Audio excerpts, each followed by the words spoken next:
જો આજે છે પરાઠું, રસાવાળા બટાકાનું શાક અને રસ. સીઝન છે કઈ રીતે રસ તો હોય છે. અને ગ્રીવુંનું મોળું શાક છે. અમારી ગ્રીવું ખાય છે. હા, પછી રસ ખાજે. રસ ખાઓ બેટા.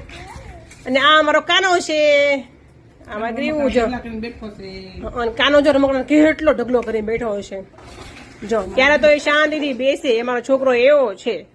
તો ભાઈ આજે જમવામાં છે રસાવાળો બટેકાનું શાક, પરાઠું, સાથે કેરીનો રસ. અને આ છે અમારો કાનો, જે તમને બધાને જોવાનું મન થાય છે, બતાવવો પડે છે મારે રોજ રોજ, પણ છે બહુ ગોલો. જો બાને કેમ ખવડાવવું પડે છે, પણ એ બે છે નહીં, રમકડા ઢગલો કરી બેઠો છે.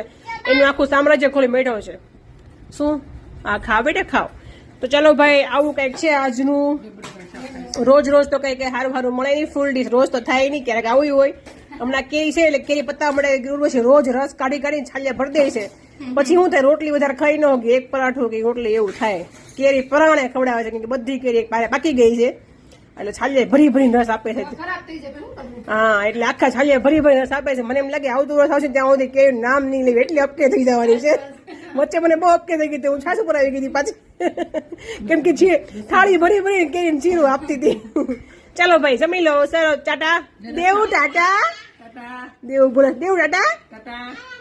અરે અરે અરે અરે અરે.